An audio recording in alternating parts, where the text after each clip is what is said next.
Hi hello నమస్తే this is doctor Ravishankar శ్రీరాముల. మనము ఇంతకుముందు క్లాస్లో ఆత్మవిశ్వాసాన్ని పెంచుకోవడానికి టిప్స్ని చూసాము. దాంట్లో భాగంగా 25 టిప్స్ ఉంటాయని చెప్పాను. ఒక 12 మాత్రమే మనం పార్ట్ 1లో డిస్కస్ చేసాము. ఇవన్నీ కూడా ఎక్కడి నుంచో తీసుకొచ్చినవి ఏం కాదండి. మనలో మన లైఫ్ స్టైల్లో చిన్న చిన్న మార్పులు తీసుకొని రావడం ద్వారా మనము గొప్ప మార్పుని తీసుకొని రావచ్చు. మన యొక్క సక్సెస్ని గొప్పగా మలుచుకోవచ్చు.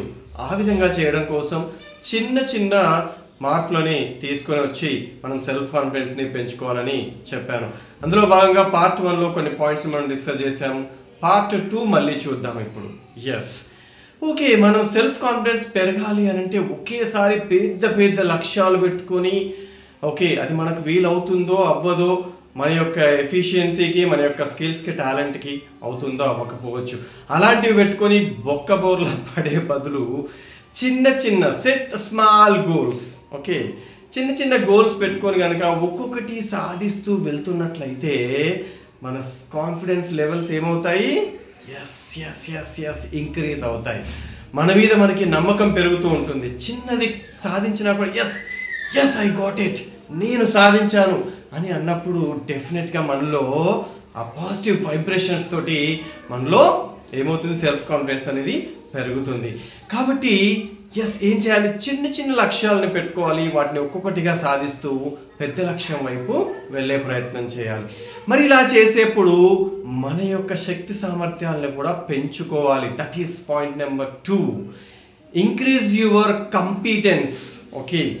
మీరు ఏవైతే మరి ఆ చిన్న చిన్న లక్ష్యాలను సాధించాలంటే ఉన్నటువంటి స్కిల్స్ తోటి, ఉన్నటువంటి టాలెంట్ తోటి కూడా ఒక్కొక్కసారి సాధ్యపడకపోవచ్చు. కాబట్టి వాటిని షైన్ అప్ చేయండి, బ్రష్ అప్ చేయండి. మారుతున్నటువంటి కాలానికి అనుగుణంగా వాటిని ఇంప్రూవ్ చేసుకోండి. మీ కమ్యూనికేషన్ స్కిల్స్ కావచ్చు, మీ టెక్నికల్ స్కిల్స్ కావచ్చు, వాటిని ఇంప్రూవ్ చేసుకొని కనుక మనం వెళ్ళినట్లయితే డెఫినెట్గా మనం లక్ష్యాలని సాధించేటువంటి అవకాశం ఉంటుంది మిత్రులారా. ఇంకా ఏమంటున్నారు? ఇంకా ఏం చేయాలి? మరి ఇవన్నీ చేస్తూ ఉన్నప్పుడు ఇంకొకటి చేయాలి. Avoid procrastination. వాయిదా వేయడాన్ని వాయిదా వేసేయండి. సో రేపు చేద్దాంలే, ఇంకొక గంట తర్వాత చేస్తాను అనేటువంటిది. ఎందుకంటే ఆ వృధా అయినటువంటి సమయం వెనక్కి తిరిగి రాదు. కాబట్టి ప్రొకాస్టినేషన్ అనేటువంటిది, వాయిదా వేసే గుణం మీలో ఉన్నట్లయితే దాన్ని పూర్తిగా తీసేయండి, పూర్తిగా మర్చిపోండి. సో వాయిదా వేసే బదులు ఆ క్షణంలో లేచి ఏదో ఒక పని, మీకు వీలైనంత పనిని చేయడానికి ప్రయత్నం చేయండి మిత్రులారా. అప్పుడే మీలో సెల్ఫ్ కాన్ఫిడెన్స్ లెవెల్స్ అనేవి పెరుగుతూ ఉంటాయి. వాయిదా వేస్తూ ఉన్నటువంటి కాలాన్ని మనం తిరిగి తీసుకురాలేము, రైట్? అట్లాగే ఇంకొక పాయింట్ తీసుకుందాం. మనం ఎలా ఉండాలి? మరి వాయిదా వేసే దాన్ని తొలగించుకోవాలి, ఆ గుణాన్ని మనలోంచి తీసేసుకోవాలి అని అంటే ఎప్పుడు కూడా మనం బీ యాక్టివ్. యాక్టివ్గా ఉండాలి. యాక్టివ్గా ఉన్నప్పుడు మాత్రమే మనకి సాధ్యమవుతుంది మిత్రులారా. అంతే కదా? ఏదో తలుచుకుంటూ ఏదో జరిగిన దాన్ని బాధపడుతూ, కుంగిపోతూ, కృషించిపోతూ, నశించిపోయే బదులు అవన్నీ పక్కకు పెట్టేద్దాం మిత్రులారా. గతః. మనం ప్రజెంట్లోనే జీవిద్దాం, ఇక్కడే ఉందాం. We are something. మనమేమి నథింగ్ ఏం కాదు, వీఆర్ సంథింగ్.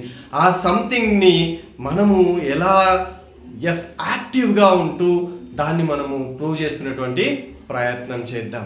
మరి చేసేటువంటి క్రమంలో ఎప్పుడు కూడా స్మైల్ ఆన్ యువర్ ఫేస్. ఎప్పుడు కూడా చిరునవ్వుతో ఉండండి. చిరునవ్వు అనేటువంటిది మనలో పాజిటివ్ వైబ్రేషన్స్ని, అలాగే కొన్ని రకాల పాజిటివ్ హార్మోన్స్ని మనలో అది ప్రొడ్యూస్ చేసేందుకు కారణమవుతుంది మిత్రులారా. కాబట్టి ఎప్పుడు కూడా స్మైల్, ఎప్పుడు కూడా అంటే ఎక్కడ పడితే అక్కడ ఎలా పడతారని నవ్వమని కాదు. బట్ సాధ్యమైనంత వరకు రోజు మొత్తంలో కూడా నీకు నువ్వు స్మైల్ ఆన్ యువర్ ఫేస్. చిన్న చిరునవ్వుని ఎప్పటి క్యారీ చేయండి. ఒక బ్యాగ్లో మనం ఎలాగైతే ఒక చాక్లెట్, వాటర్ బాటిల్ అన్నట్టుగా మన ఫేస్ పైన మనము స్మైల్ని క్యారీ చేసినట్లయితే అది మనలో ఉన్నటువంటి కాన్ఫిడెన్స్ లెవెల్స్ని ఎప్పటికప్పుడు ఇంప్రూవ్ చేస్తుంది. ఇంకా ఏం చేయాలి? మరి ఇంకా ఎలా చేసినట్లయితే మనం so focus on solutions, not the problems. మనము నిత్య జీవితంలో మనం ఒక వేలో అనుకుంటూ వెళ్తూ ఉంటాం. మనకు అనుకోని సంఘటనలు ఎదురవుతూ ఉంటాయి, అనుకోని సమస్యలు వస్తూనే ఉంటాయి. ఓకే, ఎవరి జీవితం కూడా చాలా సాఫ్ట్గా కాటన్ లాగా స్మూత్గా అలా వెళ్తుందని నేను చెప్పను. తప్పకుండా కొన్ని సమస్యలు మనకి ఎదురవుతూనే ఉంటాయి. వాటికి సొల్యూషన్స్ని ఆలోచిస్తూ ఓకే వాటితో ట్రావెల్ అవుతూనే మళ్ళీ మనం మన యొక్క పాజిటివ్ యాటిట్యూడ్ని కంటిన్యూ చేస్తూనే మనం వెళ్ళినట్లయితే మనం తప్పనిసరిగా సక్సెస్ అవ్వడానికి ఆస్కారం ఉంటుంది. ఇక మరి ఇలా సక్సెస్ అవ్వాలి అని అంటే ఎప్పుడు కూడా get prepared all the time. Yes, ఏదో ఆపర్చునిటీ వస్తుంది, వచ్చినాక ప్రిపేర్ అవుతా, వచ్చినాక తయారవుతా, వచ్చినాక రెడీ అవుతా, అప్పుడు నా వెపన్స్ అన్నీ వేసుకొని యుద్ధానికి బయలుదేరుతా, నేను కత్తి పట్టుకొని అప్పుడు డాల్ పట్టుకొని బయలుదేరుతా అని చెప్పినట్లయితే ఇట్స్ నాట్ పాసిబుల్ అండి.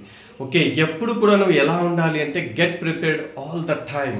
ఓకే, సో అవకాశం కోసం ఎదురు చూడడం కాదండి, అవకాశాన్ని క్రియేట్ చేసుకొని మనమే వెళ్ళాలి, అవకాశాలని వెతుక్కుంటూ వెళ్ళాలి, అవకాశాలని సృష్టించుకోవడానికి వెళ్ళాలి.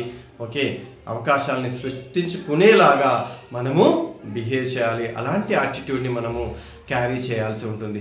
మరి అలా అవకాశాలని సృష్టించుకోవాలి అని అంటే నేను ఎప్పుడో పుల్లమ్మలాగా లేదా ఎప్పుడో పుల్లయ్యలాగా అలాగే ఉంటాను నేను, అలా ఉంటే మరి మనకు అవకాశాలు వస్తాయండి? No, not at all. మరి ఏం చేయాలి? ఏం చేస్తే మన అవకాశాలు పెరిగేటువంటి ఎస్ ఉంది అని అంటే update yourself, update your knowledge. Okay, మారుతున్నటువంటి పరిస్థితులకు అనుగుణంగా నువ్వు నీ నాలెడ్జ్ని మార్చుకోవాలి, అప్డేట్ చేసుకోవాలి.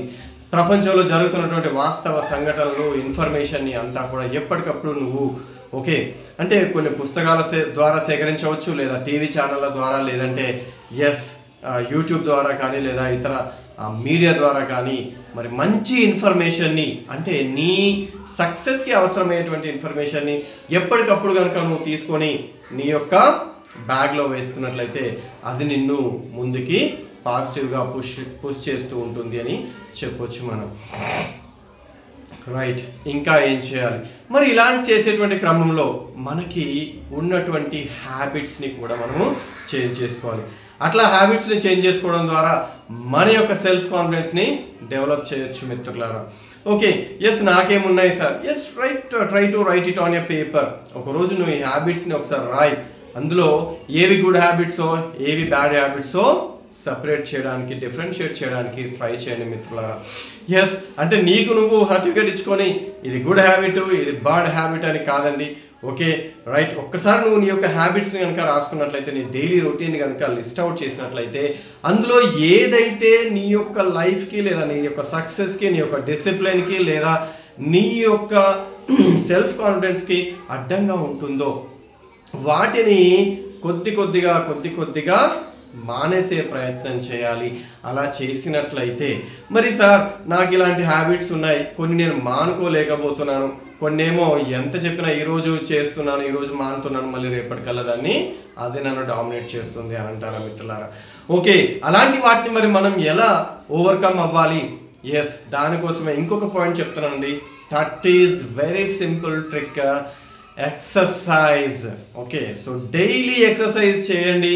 మీకున్నటువంటి బ్యాడ్ హ్యాబిట్స్ని లేదా మీకు సక్సెస్ని దూరం చేసేటువంటి ఏవైతే కొన్ని హ్యాబిట్స్ ఉన్నాయో వాటిని ఎలిమినేట్ చేయొచ్చు. ఓకే, మీరు కనుక రోజు ఎక్సర్సైజ్ చేసినట్లయితే 85% ప్రజల కంటే మీరు ముందుంటారు. కాబట్టి డైలీ ఎక్సర్సైజ్ అటువంటి ఎలాంటి ఎక్సర్సైజ్ చేయాలి? ఎస్, ఇట్స్ యువర్ చాయిస్, ఏదైనా చేయొచ్చు. వాకింగ్ చేయండి, ఓకే మీకు వీలైనంత వరకు వాకింగ్ చేయండి, జాగింగ్ చేయండి, లేదా రన్నింగ్ చేయండి, స్పోర్ట్స్ షూ వాడండి. ఓకే, అలాగే కొంత సమయాన్ని యోగాకి ఇవ్వండి, కొంత సమయాన్ని మెడిటేషన్కి ఇవ్వండి. సో ఇట్లా ఇవ్వడం ద్వారా మీ మైండ్లో ఉన్నటువంటి నెగిటివ్ థాట్స్ కానీ, నెగిటివ్ ఇన్ఫర్మేషన్ కానీ, లేదా ఒక గార్బేజ్ లాగా, ఒక చెదారం లాగా పేరుకుపోయిన అదంతా కూడా క్లీన్ అవుతుంది. ఓకే, మీలో పాజిటివ్ వైబ్రేషన్స్ పెరిగిపోయి మీ యొక్క సెల్ఫ్ కాన్ఫిడెన్స్ అనేటువంటిది పెరుగుతుంది మిత్రులారా. ఎస్, ఇలా ఉన్నట్లయితే ఓకే ఇంకా ఏం చేద్దాం, ఇంకా ఎలాంటి సక్సెస్ ట్రిప్స్ లేదా టిప్స్ అనేటువంటివి ఉన్నాయి అని అంటే ఎస్, ఎప్పుడు కూడా నీ చుట్టూ క్లీన్ యువర్ డెస్క్. మనం దీన్ని లాస్ట్ టిప్గా చెప్పుకుందాం. క్లీన్ యువర్ డెస్క్ అంటే means here it is clean your surroundings all the time. Okay, నీ చుట్టూ ఉన్నటువంటి సరౌండింగ్స్ కూడా ఎప్పుడు కూడా క్లీన్గా ఉన్నట్లయితే నీ యొక్క ఆలోచనలు కూడా ఎప్పుడు పాజిటివ్గా ఉంటాయి. కాబట్టి సరౌండింగ్స్ అన్నీ కూడా క్లీన్గా ఉండే విధంగా చేసుకోండి. తద్వారా మీ యొక్క మైండ్ ఫ్రెష్గా ఉంటుంది. అప్పుడు మీ యొక్క కాన్ఫిడెన్స్ లెవెల్స్ కూడా ఇంక్రీజ్ అయ్యేటువంటి ఆస్కారం ఉంది మిత్రులారా. కాబట్టి ఎస్, ఇవి మొత్తం మీద నేను చెప్పబోయేటువంటి ఏంటండి, ఇవి free cost. Okay, no cost and free cost. Low cost కూడా కాదు, జస్ట్ ఫ్రీ కాస్ట్ అండి. మనలో చిన్న చిన్న మార్పులు తీసుకురావడం ద్వారా మనము ఈ యొక్క సెల్ఫ్ కాన్ఫిడెన్స్ లెవెల్స్ని మనం పెంచుకోవచ్చు. తద్వారా మనం పాజిటివ్ యాటిట్యూడ్ని డెవలప్ చేసుకోవచ్చు. తద్వారా మన యొక్క లైఫ్లో సక్సెస్ అవ్వడానికి ఆస్కారం ఉంటుంది ఫ్రెండ్స్. ఎస్, నా యూట్యూబ్ ఛానల్ని, ఈ వీడియోని ఫస్ట్ టైం చూస్తున్న వాళ్ళైనట్లయితే తప్పకుండా సబ్స్క్రైబ్ చేసుకోండి, నన్ను ఎంకరేజ్ చేయండి, లైక్ చేయండి, షేర్ చేయండి. మీరు లైక్ చేసినట్లయితే ఈ వీడియో ఇంకొక 10 మందికి చూపెట్టబడుతుంది. తప్పకుండా అండి, నేను చేసేటువంటి వీడియోలన్నీ కూడా పాజిటివ్ యాటిట్యూడ్, పాజిటివ్ రిజల్ట్స్ ఇచ్చేవే. ఓకే, ఇవి కూడా మిమ్మల్ని ఇలా నెగిటివ్ వైపు తీసుకెళ్లేటువంటి వీడియోలు ఏమీ ఉండవు. ప్రతి ఇన్ఫర్మేషన్ కూడా మీకు ఎంతో కొంత పాజిటివ్నెస్నే ఇస్తుంది, మోటివేషన్ ఇస్తుంది, మీరు లైఫ్లో ముందుకెళ్ళడానికి తోడ్పడుతుంది. కాబట్టి ఈ వీడియోని, ఈ ఇన్ఫర్మేషన్ని మీరు వినడం, మీరు చూడడమే కాకుండా మీకు తెలిసిన వాళ్ళకి ఒక 4 షేర్ చేయండి. వాళ్ళు విని వాళ్ళ లైఫ్లో వాళ్ళు కూడా సక్సెస్ అయ్యేందుకు దోహదం చేయండి మిత్రులారా. Thank you one and all.